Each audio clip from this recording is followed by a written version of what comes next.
Welcome, Money Supermarket.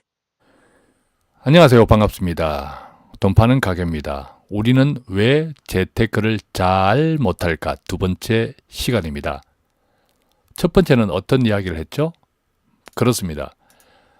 재테크에 대한 오해가 있다. 어떤 오해요? 돈을 빨리 불려야 한다는 강박증. 돈을 빨리 불리는 것이 참 잘하는 재테크다라고 하는 오해가 있다라고 이야기했고요. 재테크는 돈을 빨리 불릴 수 없다. 어떻게 해야 합니까? 내일, 당장, 또 1년 뒤에 다 쓸 돈도 아닌데 우리가 써야 할 돈은 평생에 걸쳐서 나누어져 있지 않습니까? 그러면 10년 뒤, 5년 뒤, 20년 뒤에 쓸 만큼의 돈을 그때까지 그 기간 동안 천천히 준비해 가는 것이 중요하지. 그것이 재테크지. 그 모든 돈을 1년 뒤에 왕창 빨리 벌어야 하는 것이 재테크는 아니다라는 이야기를 했습니다. 자, 오늘 두 번째 시간입니다. 이번에는 우리가 왜 재테크를 잘 못할까? 왜 잘 못할까? 모르기 때문이다. 그래서 재테크를 잘 못한다. 물론 무엇을 모를까? 이렇게 어떤 짐작도 생각하시는 분들, 재테크에 대한 상품 지식, 이런 것일 수도 있는데, 이거냐. 정말 여러분들이 잘 모르고 있는 또 다른 사실들이 있습니다. 그것이 과연 무엇일까요?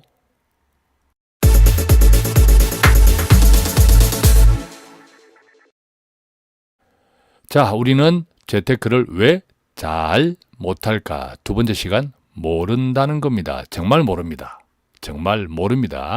자, 얼마나 모를까? 우리가 지금부터 퀴즈 문제를 몇 개 내어 보겠습니다. 첫 번째 문제는요. 우리가 펀드 알죠? 펀드. 이런저런 주식형 펀드들, 무슨 중국식 징기스칸 펀드, 또 마라톤 펀드, 많은 펀드들 있지 않습니까? 증권회사 또는 은행에서 파는 펀드. 이 펀드를 만드는 금융회사는 어디일까요? 하는 문제입니다. 제가 사지선다라고 합니다. 우리 사지선다에 너무 익숙해 있지 않습니까? 그죠? 펀드를 만드는 금융회사, 첫 번째 은행이다. 두 번째 증권회사다. 세 번째 보험회사다. 네 번째 정답이 조금 전에 1번, 2번, 3번에는 정답이 없다. 자, 어느 것일까요? 자, 펀드를 만드는 금융회사는 어디일까? 다시 한번, 첫 번째는 은행이다. 두 번째는 증권회사다. 세 번째는 보험회사다. 네 번째는 은행, 증권회사, 보험회사가 아니다. 그러니까 조금 전에 열거한 것들에는 정답이 없다인데 여러분은 1번, 2번, 3번, 4번 중에 어떤 대답을 하시겠습니까? 저기 손을 드시는데요. 예. 아하. 은행이시라는 분도 있고 증권회사라고 생각하시는 분들이 좀 많네요. 그죠? 보험회사는 그렇죠. 조금 거리가 멀어 보이고 저기 손든 분 정답이 없다라고 말을 하시네요. 그죠? 그렇습니다. 빙고. 정답 없습니다. 뭐냐면요. 이 펀드를 만드는 금융회사는 은행도 아니고 증권회사도 아니고 보험회사는 더더구나 아닙니다. 그러면 어디일까요? 바로 자산운용회사라는 곳인데요. 이 자산운용사 여기에서 이 펀드를 만듭니다. 펀드를 만들어서 은행, 증권회사, 보험회사를 통해서 이 창구를 통해서 판매를 하죠. 그러니까 은행이나 증권회사, 보험회사는 펀드를 만드는 금융회사가 아니라 이게 자산운용사가 만든 펀드를 판매하는 회사입니다. 그럼 그냥 팔까요? 아니죠. 판매 수수료가 있죠. 판매 수수료 수당을 받고 이 자산운용회사가 만든 펀드를 판매하고 있습니다. 그렇다면 우리는 여기에서 중요한 사실, 해당 펀드를 하려면 해당 증권회사를 알아야 되는 것이 아니라 그 펀드를 만든 자산운용사에 대해서 조금 아는 것이 중요하죠. 이 회사는 어떤 회사고 누가 대표 운용, 그 자산을, 펀드를 누가 대표적으로 운용하고 있는지, 운용 책임력이 누구인지 이런 등등을 조금 이해한다면 그 펀드의 소위 말하면 철학, 그 펀드의 운용 기조 이런 것들을 짐작할 수 있다는 거죠. 다시 한번 이야기합니다. 펀드를 만드는 금융회사는 은행, 증권회사, 보험회사가 아니라 이 은행, 증권회사, 보험회사는 펀드를 판매하는 수당을 받고 수수료를 받고 판매하는 회사일 뿐 펀드를 만들지 않고 이 펀드를 만드는 회사는 바로 자산운용사. 이름이 그럴듯해 보이지 않나요? 자산을 운용한다. 어떻게? 돈을 모아서. 그죠? 돈을 모아서 자산을 운용하니까 여기서 펀드를 만들죠. 이것들을 은행, 증권회사, 보험회사에서 팝니다. 벌써 이 질문만 탁 하니까 절반의 나가 떨어지잖아요. 절반이 몰라요. 그죠? 이 절반은 이 펀드를 만드는 금융회사가 주로 증권회사, 은행 이렇게 알고 있습니다. 증권회사도 아니야, 은행도 아니야, 보험회사는 더더구나 아니야, 자산운용회사야 라고 생각하시는, 알고 계시는 분은 열에 한둘밖에, 뭐 1, 20%밖에 안 된다는 사실입니다. 그러니까 우리는 어디서 만드는지도 모르고 이 펀드에 투자하고 있다는 사실입니다. 그러니까 우리가 얼마나 모릅니까? 자, 이 문제에 틀렸더라도 실망하지 마시고, 자, 이 다음 문제는 조금 쉽습니다. 자, 이 다음 문제는 조금 쉬운데, 자, 도전해 보시기 바랍니다. 문제 2 들어갑니다. 매달 100만 원, 매달 100만 원에 제가 여윳돈이 생겼어요. 그래서 은행으로 갑니다. 은행에서 이자를, 연이자 2%나 준다네요. 와, 이거 많이 주는 거예요. 그죠? 적금 치고, 적금. 근데 1년짜리 적금에 들었어요. 즉, 월 100만 원씩 꼬박꼬박 내는 1년짜리 적금에 가입하면서 이자를, 연이자를 2%를 준다고 합니다. 자, 그렇다면 1년 후 원금은 얼마가 될까요? 뭐 월 100만 원씩이니까 1200만 원이겠죠. 이 1200만 원에 대해서 이자는 그럼, 미자는 과연 몇 %일까요? 자, 연이자 2%를 준다는 은행 1년 적금 들었습니다. 원금 1200만 원입니다. 이자는 몇 %일까요? 자, 세금 공제 전 몇 %일까요? 이자, 발생하는 이자. 첫 번째는요, 1번. 요거는 이제 삼지선다라고 합니다. 삼지선다. 1번 아주 쉽죠. 2%. 뭐 연이자 2%라고 했으니까 당연히 원금 1200만 원에 대한 이자도 2%지 뭐. 뭐 당연한 거 아니야? 자, 두 번째는요. 1.5%. 1.5%. 왜 0.5%가 깎였을까? 이유가 없네? 뭐 그렇게 생각하실 수도 있겠죠. 자, 세 번째는요. 3번은 1%, 1.0%입니다. 2%에 비하면 정확하게 절반을 깎아먹었네? 뭐야 이거? 은행에서 떼먹는 수수료야? 뭐야? 어쨌든 뭐 이런저런 생각하실 수 있겠지만 다시 한번 문제 나갑니다. 1년짜리 적금에 월 100만 원, 연이자 2%를 준다는 1년짜리 적금에 가입하고 1년 후 이자는 정확하게 몇 %일까? 대략, 정확하게보다는 대략 원금이 1200만 원에 대한 이자가 대략 몇 %일까라는 거죠. 첫 번째는 2%다. 뭐 이렇게 연이자, 연 2%를 했으니까 2%겠지. 두 번째는 1.5%다. 세 번째는 1% 정도 된다. 그러니까 1.5%, 1%는 어쨌든 뭐 0.5% 내지는 심지어 1% 절반이 깎였죠. 은행 수수료인가? 이렇게 생각할 수 있는데, 자, 정답 지금부터 맞춰보시기 바랍니다. 오, 손을 듭니다. 예. 2%, 그렇죠. 2%라고 하시는 분도 계시고, 1.5%라고 하시는 분도 있습니다. 왜 1.5%인가요? 대답을 못 하십니다. 하여간 뭔가 저분은요. 질문자의 의도를 잘 아시는 분이에요. 즉, 2%가 정답인 문제를 왜 내겠었니? 그런 거죠. 1.5. 그렇지만, 저분도 이게 몇 %요? 예, 1%라고 하네요. 1%. 왜죠? 왜 1%죠? 이유는 잘 모르는데 하여간 1%일 것 같다. 저분은 아주 이렇게 시험을 잘 치르셨던 분. 이런 선택형 문제 아주 집중도가 높고 적응이 잘 돼 있는 분이 아닌가 싶습니다. 정답 나갑니다. 3번 1%입니다. 왜 1%일까요? 분명히 연이자 2%를 준다고 했는데 이렇게 생각하시면 돼요. 만약 우리가 1년 후 원금이 1200만 원이지 않습니까?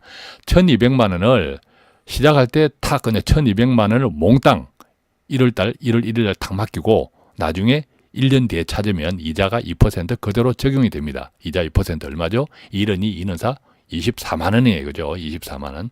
24만 원은 세금 공제 전에 24만 원 이자를 연 2%를 탁 받을 겁니다. 자, 우리가 은행에 이렇게 돈을 맡기는 경우는 크게 두 가지 방식이 있습니다. 하나는 조금처럼 목돈을 왕창 맡겼다가 나중에 1년 뒤에 탁 되돌려 찾는 이자하고 이게 예금이라고 그러죠. 예금. 두 번째는 적금이 있습니다. 지금 문제가 나갔던 것은 적금인데요. 매달 꼬박꼬박 드는, 그러니까 이렇게 매달 꼬박꼬박 불입하면서 1년이 지나는 것, 1년 뒤에 찾는 것, 이것을 이제 적금이라고 표현하죠. 자, 문제는요, 문제가 나갔던 것은 월 100만 원 적금입니다. 연이자 2%를 준다네요. 자, 이러면 어떤 현상이 생깁니까? 첫 달에 100만 원은 온전히 12달에 대한 이자가, 즉 2%가 적용되었겠죠. 12달 동안 있었으니까, 첫 달에 들어가는 것은. 자, 이제 아시겠어요? 두 번째는 뭡니까? 두 번째 달 들어갔던 100만 원은 12달이 있었던 것이 아니라 바로 11달이 있었죠. 그죠? 만기가 될 때까지 11달이 있었죠. 그러면 두 번째 100만 원에 대한 이자는 2%가 아니라 2% 곱하기 12분의 11이 적용되겠죠. 이해되셨죠? 자, 마찬가지로 6달째의 100만 원은 이자가 몇 %였을까요? 이제 6달만 지나면 이제 만기가 돼요. 그러니까 6달째 들어갔던 100만 원은 2%가 아니라 2% 곱하기 12분지 뭐죠? 12분의 6, 즉 2분의 1만 가산되겠죠. 이렇게 해서 마지막 12달째 들어갔던 100만 원은요. 12분의 1만 2% 곱하기 12분의 1의 이자만 적용이 됩니다. 한 달치 이자만 연이자 2%가 다 적용되는 것이 아니라 그것에 한 달치 이자만 적용된다는 거죠. 그래서 이것을 총 썸으로 합산해서 나누면 대략 한 절반 정도 이자가 나옵니다. 자, 그러니까 정답은 바로 월 100만 원 1년짜리 적금에서 연이자 2%라고 알고 들어갔는데 1%가 최종 원금에 대해서 1% 이자가 나온다는 거죠. 원금 얼마입니까? 1200만 원. 1% 얼마입니까? 이게 12만 원. 물론 세금, 여기다가 세금 떼면 세금 15.4%의 이자 소득세를 떼면 뭐 이보다 더 적겠죠. 12만 원도 아니고 뭐 10만 원 조금 넘겠죠. 그죠? 너무 좀 허전하죠? 너무 왜 이럴 수가 싶어죠. 월 100만 원씩이나 넣었는데 1년 뒤 이자가 10만 원 조금 더 된다. 조금 그죠? 뭐 이자가 싸다라고 알고 있었지만 너무 싸죠. 너무 싸죠. 이 문제도 조금 전에 정답을 맞히지 못한 분이 무려 절반 가깝습니다. 그러니까 우리는 잘한다 모른다? 모릅니다. 그죠? 모릅니다. 자, 그래도 실망하지 마시고 이제 마지막 문제 나갑니다. 마지막 문제를 잘 맞히면 첫 번째, 두 번째의 어떤 실패가 한 방에 만회될 수 있습니다. 문제 세 번째요. 자, 이제 마찬가지입니다. 연이자, 은행이자는 뭐 2% 넘는 게 드물죠. 뭐 저축은행으로 가지 않는 한. 연이자 2%짜리 10년 만기, 이번에 1년 만기가 아니라요. 10년 만기 적금에 들었네요. 연이자 2%짜리. 자, 매월 100만 원씩 꼬박꼬박 매월 100만 원씩 1년이면 1200만 원, 10년이면 얼마입니까? 원금이 총 1억 2천만 원이네요. 와, 뭐 1억 2천만 원. 야, 까무러치게 많다. 그죠? 까무러치게 많다. 자, 그랬는데 10년 후 1억 3천만 원을 이렇게 그 세금 떼고 1억 3천만 원을 받았네요. 10년 후. 자, 이 결과에 대해서 문제가 이렇게 나갑니다. 첫 번째 손해다. 두 번째 이익이다. 세 번째 손해인지 이익인지 모르겠다. 즉 정답이 없다. 어떻습니까? 다시 정리합니다. 10년짜리 만기 적금에 월 100만 원씩 매월 100만 원씩 연이자 2%에 사인을 하고 적금을 시작했습니다. 10년 동안 총 원금 1억 2천만 원입니다. 10년 후 돈을 찾았습니다. 세후 1억 3천만 원 정도를 찾았네요. 이 1억 2천만 원을 부어서 10년 만에 1억 3천만 원을 탄 이 돈이 손해다, 이익이다, 정답 없다. 출제자의 의도를 아시는 분들이 뭐 이익에는 손을 들지 않고 손해다. 근데 왜 손해예요? 비슷한. 그렇군요. 그렇습니다. 좀 비슷한 대답이 나왔습니다. 그렇죠. 이익이다. 그렇죠. 이 원금보다 많으니까 이 정답이 없다는 것이 정답입니다. 왜냐하면요. 어쨌든 이제 원금만 가지고 이게 숫자로만 보면 어떻습니까? 이익이지 않습니까? 1억 2천만 원을 10년 동안 부었는데 어쨌든 1억 3천만 원을 받았으니까 이익이죠. 자, 손해다라고 말씀을 하신 앞에 분, 그죠? 이분은 어떤 이야기? 바로 그렇습니다. 인플레이션 이야기를 했는데 맞습니다. 물가 인상이죠. 이 돈은요, 우리가 만약에 10년 전 1억과 지금 1억이 차이가 나나요? 안 나나요? 당연히 나죠. 10년 전에 1억이 훨씬 지금보다 가치가 컸죠. 그죠? 가치가 훨씬 높았습니다. 지금 1억은 10년 전에 1억보다 훨씬 가치가 떨어집니다. 조금 더 극단적으로 이렇게 쉽게 이해하기 위해서 한 30년 전에 1억은요, 엄청난 돈이었습니다. 30년 전에 1억은 뭐 강남의 압구정 아파트를 한 채 살만한 이런 돈이었다는 거죠. 근데 지금 30년 후 지금 1억은 압구정 아파트를 강남에 있는 현대 아파트를 살 수 있습니까? 한 두어 평, 그죠? 한 두어 평 사겠네, 그죠? 기껏해야. 한 두어 평 산단 말이에요. 한 채를 사는 것이 아니라. 그러니까 이 또 물가 인상률에 따라서 물가가 계속 인상이 되면 같은 돈으로 살 수 있는 양이 줄어들죠. 이것이 바로 화폐 가치, 돈 가치 하락이라고 합니다. 그러니까 이 문제는요, 정확하게 그냥 숫자상으로 보면 이익인데, 실질적 물가 상승, 돈 가치적인 측면, 실질적인 측면에서는 손해인 거죠. 그죠? 왜? 10년 동안 돈이 내 원금이 1억 2천인데 10년 후에 1억 3천을 꼴랑 받았다. 이것은요, 1,000만 원, 10년 동안 1,000만 원의 가치 하락만 있었을까요? 더 있었다는 거죠. 왜? 우리 물가 인상률이요, 뭐, 이렇게 정부에서 발표가 뭐 2%, 2.5% 이렇게 이야기하는데, 이거 믿는 사람 있나요? 없잖아요. 왜죠? 정부에서 발표하는 물가 이 인상률은 그냥 우리나라의 모든 상품의 물가 인상이라고 생각하시면 되는데, 이 우리가 느끼는 소위 체감 물가라고 하죠. 장바구니 물가, 생활상의 물가. 이 물가는 뭐 2%, 3%가 아니에요. 아마 5% 이상 느껴질걸요?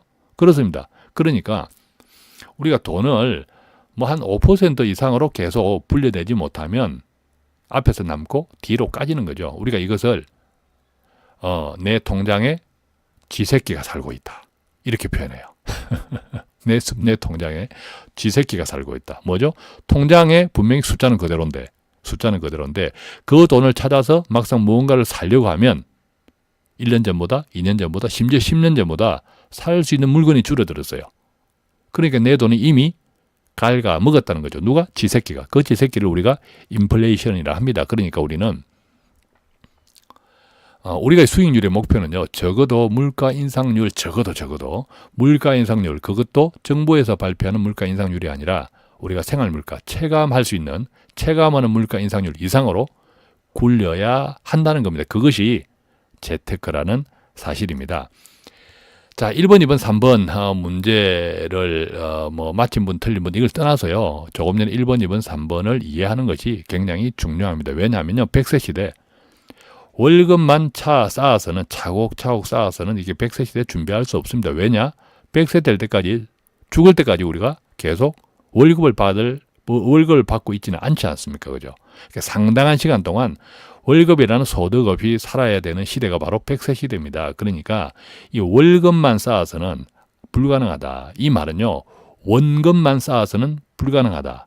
한 번 더 이야기하면요, 이 물가 인상률도 되지 않는 돈만 쌓아서는, 수익만 쌓아서는 이 100세 시대를 준비할 수 있다, 없다? 없다라는 거죠. 심지어 그 월급조차도. 그죠?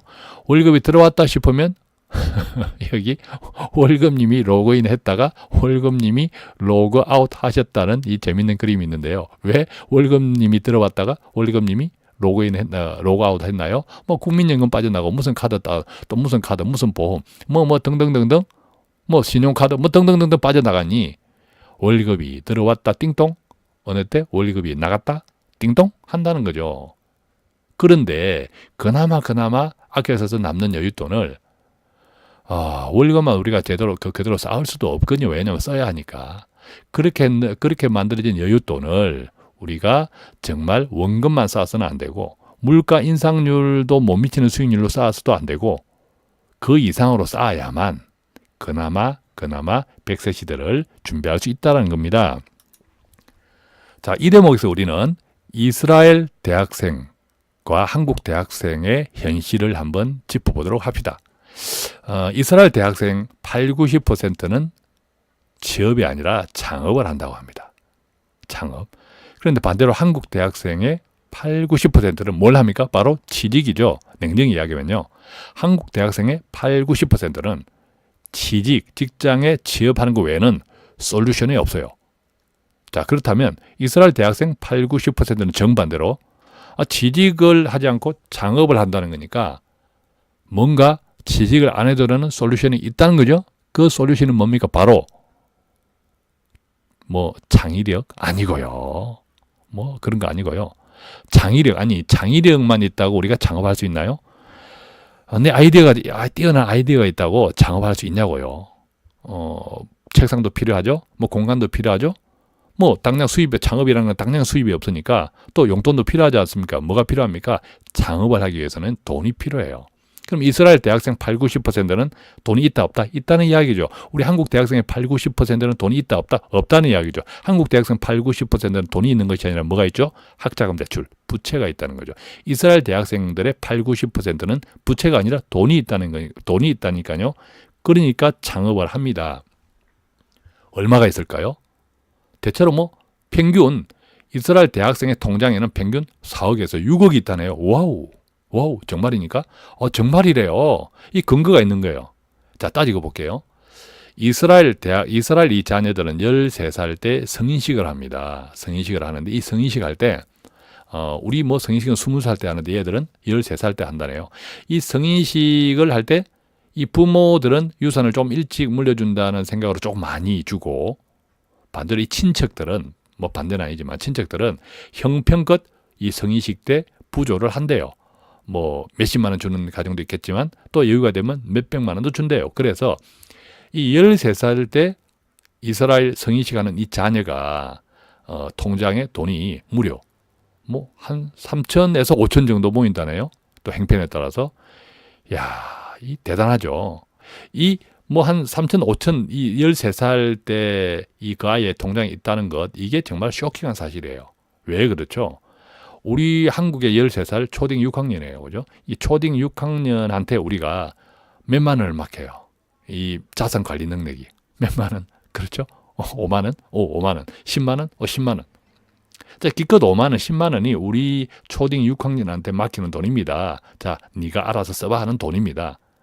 근데 그것도 주로 어떨 때죠? 명절 때죠. 명절 때. 명절 때 이렇게 돈이 좀 흔해지죠. 그죠? 흔해집니다. 그런데 우리 이때 6살 초등 6학년한테 명절 때 조금 돈이 생기면 엄마가 그걸 그냥 못 봐요. 그죠? 엄마하고 이제 치열한 갈등이 벌어집니다. 엄마는 어떻게 이야기합니까? 야, 맡겨놔, 엄마한테. 그렇지만 아들은 압니다. 자녀들은 압니다. 절대 엄마한테 맡기는 돈은 돌아온다, 안 돌아온다? 이거는 그냥 부도다. 안 돌아온다, 돌아올 리가 없다. 그러니까 주지 않으려고 합니다. 그죠? 내가 알아서 쓸 거야. 내가 저축할 거야. 이런 거죠. 물론 저축도 하지 않지만. 그죠. 요지는 이렇습니다. 우리는 초등 6학년한테 5만 원, 10만 원, 100만 원, 200만 원은 커녕 1000만 원, 2000만 원 어림도 없죠. 그런데 이스라엘 자녀들 13살 성인식 할 때는 몇천만 원을 맡긴다니까요. 그 아이가 관리할 수 있도록 한다니까요. 무슨 이야기입니까? 그 관리 능력이 되도록 13살 때 성인식이라고 하는 것은 돈을 알게 하는 과정, 학습이 끝났다라는 겁니다. 자산 관리, 이런 경제, 이런 투자에 대한 교육이 끝났다는 이야기입니다. 몇천만 원을 맡겨놔도 된다는 이야기입니다. 물론 그 아이들이 완전히 자신이 책임으로 부모 간섭 없이 하는 건 아니에요. 부모 코칭을 받으면서 해 나갑니다. 그렇게 해서 대학생이 되었을 때, 즉 이제 20살 이상이 되었을 때 그렇게 불린 돈들이 수억이 된다는 이야기입니다. 믿깁니까? 이게 우리 한국과 이스라엘의 큰 차이입니다. 그러니까 한국 대학생들이 80% 돈이 없어서 무조건 취업밖에 솔루션이 없게 만든 것은 누구의 책임입니까? 바로 우리의 부모들이 그렇게 만들어 놓았다는 사실입니다. 이거 지금 어린 자녀들을 키우는 부모님들 꼭 기억하셔야 합니다. 우리가 왜 어린 자녀들을 그 많은 게 사교육비 지출하고 있습니까? 뻔하지 않습니까? 좋은 학교, 좋은 직장, 높은 연봉. 그런데 좋은 학교, 좋은 직장, 높은 연봉이 보장이 되어 있습니까? 보장되어 있지 않습니다. 기껏 대기업 10% 이해합니다. 보장이 안 돼 있잖아요. 그런데 어릴 때부터 경제교육을 시키고 오히려 사교육비를 자녀들을 위해서 장기 저축을 해 나가면요. 그 돈은 보장이 됩니까? 안 됩니까? 보장이 되죠. 그죠? 확실하게 100% 보장이 됩니다. 그런데 아이들은 마음껏 키우고 아이가 원하는 것 하게 하고 원하는 생각, 원하는 활동을 하게 하십시오. 그랬을 때 나중에 이 아이가 대학을 마쳤을 때 많은 돈이 있다. 그때까지 생각하고 자기가 관심이 있었던 분야에 창업을 할 수 있지 않습니까? 그 돈은 누구? 부모가 되어주는 것이 아니라 어릴 때부터 계속 사교육비를 계속 이제 투자해왔던 그 돈으로 말입니다. 그러니까 그때는 우리의 자녀도 이스라엘 대학생들처럼 다 창업을 할 수 있다니까요. 취업에 목매달리지 않고 빚 없이. 이 이야기는 대단히 중요한 이야기입니다. 중요한 이야기입니다. 이스라엘 대학생들이 창업을 한다. 한국 대학생 90%는 취업을 한다. 바로 이 사이에 뭐가 있습니까? 바로 교육이 있었다는 겁니다. 우리 한국의 대학생들은 이 대학생이 될 때까지, 즉 첫 직장을 잡을 때까지도 전혀 경제에 대한 교육이, 투자에 대한 교육이 없었다는 이야기입니다. 그래서 지금 우리 30대는 재테크 포기족이라고 해도 과언이 아닙니다. 왜냐하면요, 이 30대의 재테크 수단이 예금, 적금입니다. 거의 60%가 넘네요. 주식형에 투자한다는 사람들은 꼴랑 이 30대 20%가 안 돼요. 금융 지식 수준도요, 20대, 30대가 꼴찌입니다. 너무 공부만 했다는 거죠. 어디를 가려고? 좋은 대학 가려고. 또 어디를 가려고? 좋은 직장 취직하려고. 그런데 아까 이야기했지 않습니까? 그 확률 10%도 안 돼요. 90%는 반대로 실패한다는 거죠. 그죠? 우리의 많은 사교육비 투자 목적에 실패한다는 겁니다. 그러다 보니까 경제, 투자, 교육도 안 돼요. 우리 식탁 문화, 이 자녀 식탁 문화가 완전 다른데, 이스라엘하고는. 이스라엘의 교육과는요, 부모들의 교육과는 네 공부는 네가 알아서 하는 거, 네 전공, 네 대학은 네가 알아서 하는 거. 왜? 그것은 너 인생이니까. 앞으로 살아가야 될 너가 선택해야 될 거야. 그럼 부모인 나는 니들의 어른이 되었을 때 정말 세상에서 중요한 뭐죠? 돈, 경제, 투자, 창업, 장사, 흥정, 이런 것들을 알려주는 것이 부모의 니들이 세상에서 정말 제대로 살아갈 수 있는 교육이, 가장 중요한 교육이 바로 돈에 대한 거야. 완전 다르죠. 우리의 식탁 문화는 뭡니까? 식탁에 앉았다, 밥 먹는다. 니 이번에 시험 몇 등 했어? 몇 점 나왔어? 또 어느 학교 갈 거야? 그죠? 이것밖에 없지 않습니까? 그죠?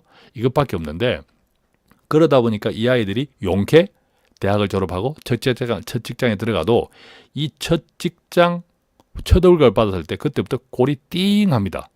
왜냐하면 어느 누구도, 학교에서도 집에서도 이 월급 재테크를 어떻게 해라, 그죠? 경제를 공부해 주지 않았고, 가르쳐 주지 않았고, 투자를 가르쳐 주지 않았기 때문입니다. 자, 우리가 한번 생각해 보자고요. 이 자본주의, 우리가 사는 세상은 자본주의입니까? 사회주의입니까? 심지어 공산주의입니까? 자, 사회주의 아니고요. 공산주의는 더더욱 아니고요. 자본주의잖아요. 자본주의는 뭡니까?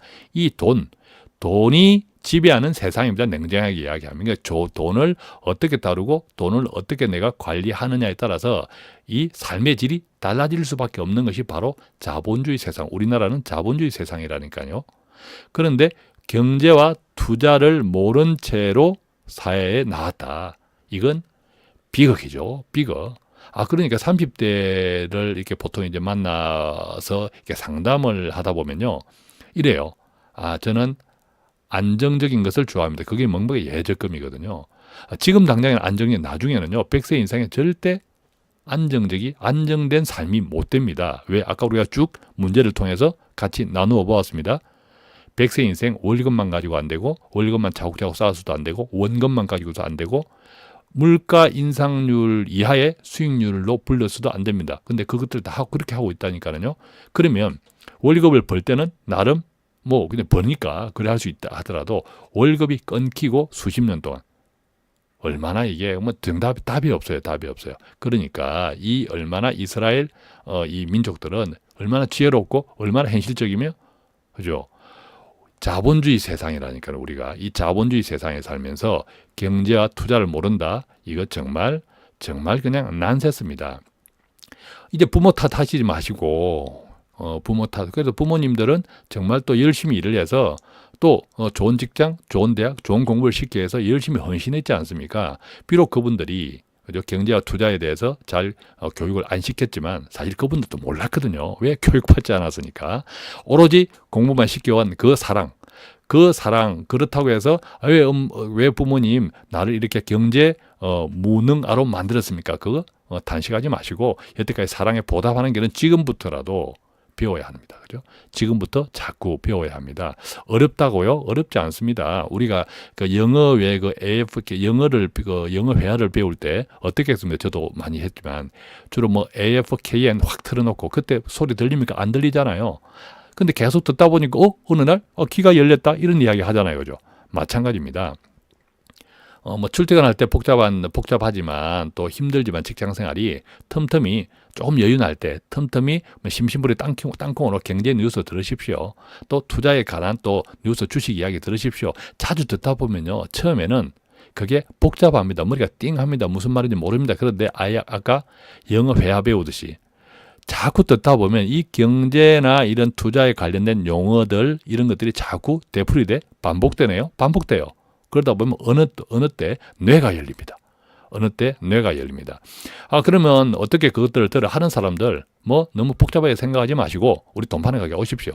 어중간한 사람들을 위한 재테크 노하우 돈 파는 가게. 세상의 모든 재테크 돈 파는 가게. 그죠? 돈 파는 가게 어디 있냐고요? 다 아시지 않습니까? 어디 있나요? 그렇습니다. 돈 파는 가게는 뭐 유튜브 또 뭐 페이스북 또 뭐 등등 어디 있죠? 뭐 팟빵 심지어 이렇게 카카오 회사는 브런치 다음에 이런 등등의 SNS 7개 채널에 되어 있습니다. 거기에 한 번씩 하루에 한 번씩이라도 또 일주일에 뭐 한두 번이라도 돈 파는 가게 각각 채널 여러분들 편한 채널에 들려서 그냥 올려온 거 그냥 클릭해서 한번 들어보십시오. 읽어보십시오. 그러다 보면 어느덧 나중에 어느 순간 와 내가 열렸네.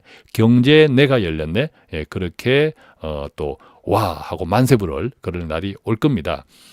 자, 마칩니다. 또 돈 파는 가게 또 여러 가지 궁금해 오시는 분들의 질문들이 요즘 점점 많아지고 있는데요. 카카오톡 검색, 카카오톡에 돈 파는 가게라고 검색하시면 돈 파는 가게 머니 슈퍼마켓 나옵니다. 필요한 어떤 질문이라도 해주시면 적절히 상담해 드리겠고 또 그 질문에 대해서 대응해 드리겠고 지금 그림에서 보면 QR코드 나오죠? 이 QR코드도 카카오톡 앱 QR코드 찍기 해서 살짝 갖다 대기만 해도 그림을 갖다 대기만 해도 바로 돈 파는 가게 머니 슈퍼마켓이 바로 만날 수가 있을 겁니다. 자, 이제 우리가 왜 재테크를 잘 못할까? 두 번째 이야기 모른다 라는 것으로 함께 나누었습니다. 다음 시간에는요. 우리가 왜 재테크를 잘 못할까? 세 번째 이야기 마지막 편입니다. 세 번째 이야기 궁금하죠? 예, 기다려 보십시오. 자, 기다려 보시면 기다리면 복이 옵니다. 고맙습니다.